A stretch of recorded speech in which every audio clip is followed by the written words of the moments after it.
Om Swastiastu.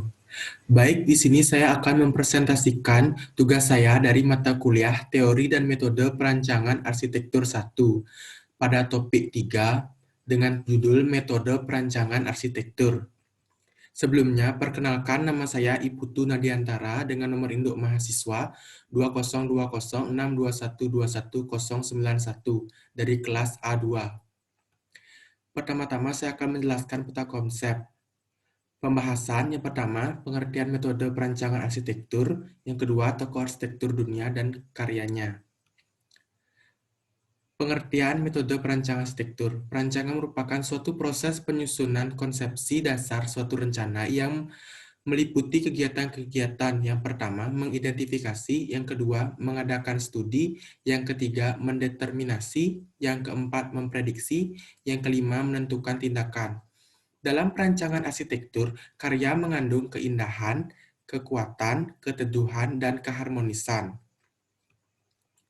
Tokoh arsitektur, di sini saya mengambil contoh yang pertama Zaha Hadid. Zaha Hadid lahir pada tahun 1950. Ia adalah seorang arsitektur yang menggunakan aliran dekonstruksi. Untuk prinsip-prinsip komposisi desain arsitek Zaha Hadid ini adalah dengan menggunakan kaca baja dan beton. Berikut adalah contoh karya Zaha Hadid. Yang pertama adalah Petra Fire Station, Jerman. Adalah sebagian dari karya Zaha Hadid yang paling terkenal berdasarkan fungsi dari bangunan tersebut adalah yaitu komersial public space.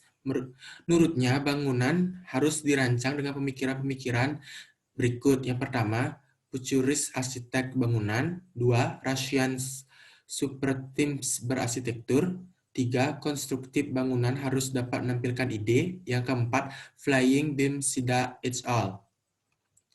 Contoh yang kedua, yaitu Haidar Aliyev Center.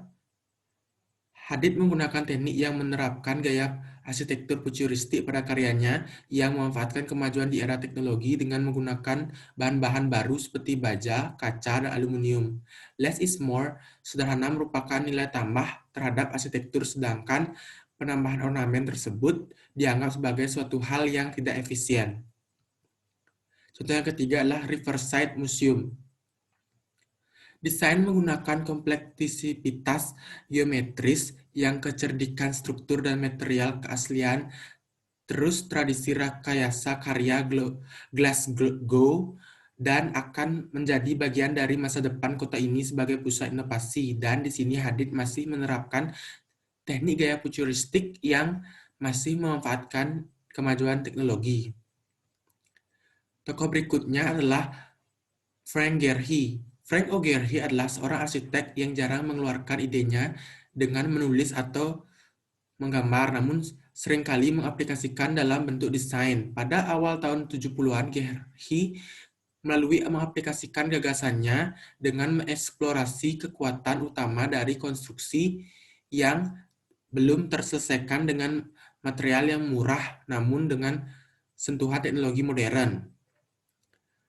Berikutlah contoh karya Frank Gehry. Yang pertama adalah Loyola University Law School. Rancangannya ini menyeimbangkan arsitektur pada abad 19 yang merupakan arsitektur murni yang berkelanjutan sampai abad 20. The Loyola Law School dirancang tidak terlalu mirip seperti sebuah kampus. Bangun bertingkat rendah mencerminkan transisi dari refleksi lingkungan atau bangunan sekitar berupa bangunan individual yang ada pada area terbuka.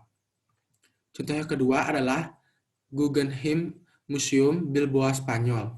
Imajinasi yang dinamis dengan konsep metafora ikan dan sifat manusia yang semakin seimbang dipadukan dengan intelektualitas dan profesionalitas dia dalam arsitektur dan seni terlihat dari hasil karyanya ini yang menjadi perhatian dari berbagai kalangan untuk mengekspresikan idenya tentang gerakan ikan dan suasana sibuk.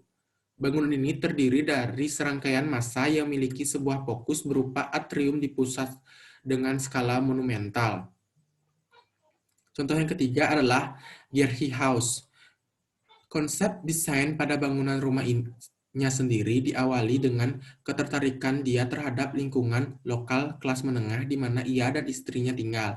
Keprihatinannya terhadap akan simbol-simbol kelas menengah dan simbol partikular masa depan membawa dia untuk mencari makna baru untuk menginterpretasikan temuannya dan mencocokkannya dengan kebutuhan keluarga.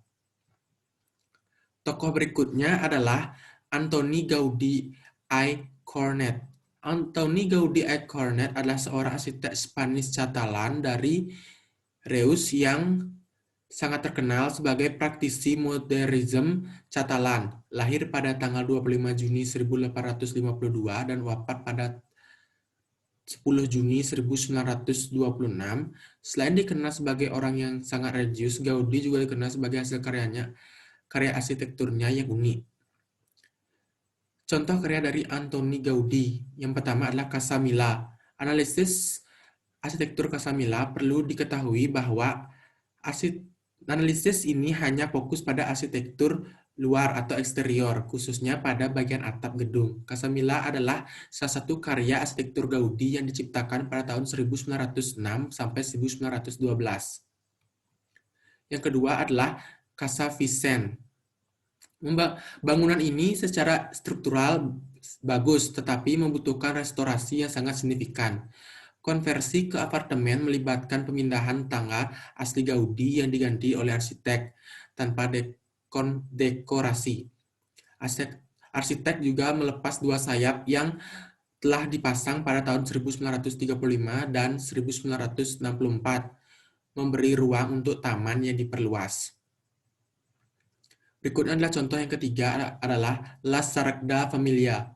Gaya La Sagrada Familia secara beragam disamakan dengan Spanish Late Gothic, Catalan Modernist, dan Art Nouveau atau Catalan Noucentisme. Gaudí membawa gaya Art Nouveau jauh melampaui penerapan biasanya sebagai dekorasi permukaan. Selanjutnya adalah kesimpulan. Melalui analisis pada bagian atas, dan diketahui bahwa bangunan yang dibuat oleh masing-masing tokoh arsitektur dunia tersebut memiliki ciri khas mereka sendiri dengan berbagai unsur yang dapat ditemukan tidak hanya pada konstruksi, tetapi juga pada tampilan pada masing-masing desain yang diterapkan pada bangunan Casa Mila. Poin menarik lainnya dapat dilihat pada karya masing-masing arsitek. Kalau diteliti, banyak sekali hal-hal yang dianut dan dimuat dalam mendesain suatu bangunan. Sekian presentasi dari saya. Jika ada kesalahan kata, mohon dipermaklumkan. Sekian dan terima kasih. Om Santi Santi Santi Om.